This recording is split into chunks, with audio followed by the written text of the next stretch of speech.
Hi, it's Mr. Ramadan, and I'm gonna want to talk to you about Robin Williams. But I don't want to talk to you in this voice. I want to talk to you in my normal voice. Hi. For those that don't know me, my name's Steve Lemko, and I'm sure many of you did what I did. Uh, Williams, we didn't know him personally, but he was the last thing on my mind last night and the first thing this morning. And you get up and you read on the internet, and there he is. And I think a lot of us are confused about why somebody with so much would end their life. And so I want to tell you a little bit about my experience and the lessons that I learned and how you can help yourself or others. Um, for 10 very dark years, not 10 days, not 10 weeks, not 10 months, but for 10 years, I had something burning in me that was so negative. It was so awful. Tried to explain it to people, but I couldn't even get close to get them to understand because they would see the outside of me, and everything looked fine. If I had cut off my arm and they saw the blood gushing out, then maybe they would understand and know that there was a wound there. But when it's internal, then it's hard for others to touch it or heal it. And they tell you things like, well, don't you want to see your children? Don't you want to see your grandchildren? Of course I wanted to see my son and daughter grow up and watch their lives. Um, and yeah, it was, I would most every night actually cry myself to sleep as a grown man. And I would roll up in a ball and I would roll and rock and moan and groan because this inner feeling of depression was just taking me over. And then I was blessed and I would fall asleep. But when you wake up, that first thought of, oh my God, it's the beginning of the day. I have to get through this whole day. How can I do it? And I stood at suicide's door many, many times, handful of pills, water in hand. So why didn't I do it? And why did Robin do it? I'm not a trained psychiatrist. I'm not trained in anything, actually. But I was there and I lived it. And I know the truth of it. And it's evil. It's almost satanic. So what kept me from it was obligation. And I knew how much it would hurt my daughter Amy and my son Travis and my mother and my brother Ron and my sister Terry, and they would be filled with thoughts and their own pain of could have I said something, could have I done something different, and I didn't want to do that to them. I wanted out so bad, but out of obligation I made it to the end of the day where sleep would find me again. And there were times that I won't say I hated my family, but I hated the obligation of it. But it's what kept me going. And I'm here to say that all is good today. It's 12 years later. I've had 2 good years, and I don't ever expect. I don't think you can go through it twice. Once you defeat it, I think it's you're immune to it. And so Robin, he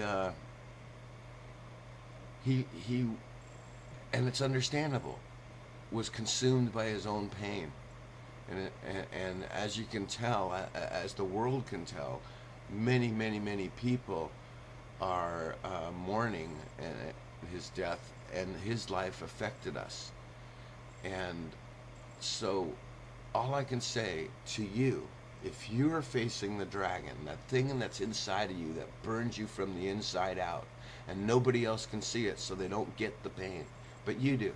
If you're there, please know how you are feeling about Robin. A stranger, really. Somebody that just entertained us. He wasn't personable. The people that are personable in your life, you're obligated to them. Your life matters. And you must suffer for them And I wish there was a better answer than that. But, you know, there is a day when everything's going to be okay. And so it's not the love of them trying to help you, because they, for the most part, won't understand. But you understand that your life, if ended, would cause great pain to others, and you don't want the last thing you do on this earth to crush the ones you love. Now, so if you know people, and most of us do, and again, I want to mention, you know, there's a huge difference between being sad that you lost a loved one through death, or they left you, or you went bankrupt, or you have no money. These are things that are understandably sad, but they're not depression. Depression is a whole different game. Depression's when it's hard to breathe and you don't want to breathe. And so if you know somebody like that, let them know how much their life means to you and the other people that they love. Use Robin as an example. Here's a stranger that died that made so many people sad, and that they're not a stranger, that they are. It's not so much your love for them that will save them. It is their love for you. Keep them in mind that, again, I'll say it, that your life matters to them. So yeah, suck it up and live another day and suffer if you must. The sun will shine again, but today maybe it's cloudy and rainy, and you have to put on your raincoat and grab your umbrella so that the other people don't get wet. They love you. You will hurt them and maybe destroy them and maybe put them into a state of depression. Don't do that. So that's the best that I can say. And I hope it made sense.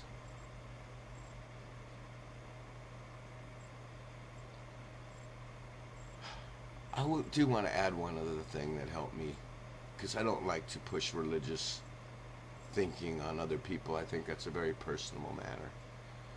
But one thing that really, really, really did help me was grabbing the Bible. And I started to read a little bit of it, and I would find some verses that seemed to touch my core. So I grabbed me a notebook, and I read the whole New Testament, and I started writing down the verses that mattered to me. And when I got done, I had 66 pages of verses handwritten that I go through occasionally now. And when I finished that, I'm here to tell you, that was the beginning. I don't know if it was the verses. I don't know if it was God. I don't know if it was because I was putting my mind into something much greater than myself. But when I got done with that notebook, it was the beginning of recovery. So that's an idea. And I don't know.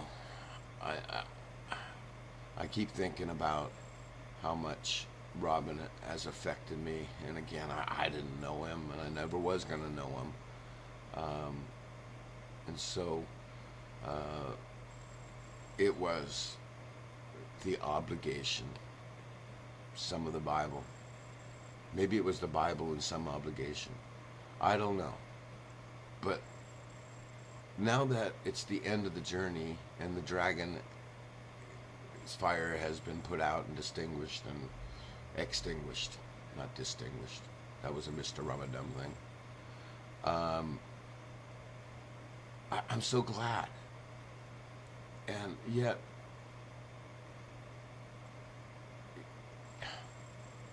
I just want to keep going and try and explain what it's like when your flesh is on fire. That dragon can burn deep. But, you know, to just tell somebody to smile and you know, put it out there, and those things, quite honestly, did not help. What, again, and I know I'm being repetitive, again, what helped was the obligation that my life mattered. And that's what you've got to know about yourself if you're in a dark space. And that's what you got to let your friends and loved ones know. Anyway, if I did some good, I am very happy about that. Cheers.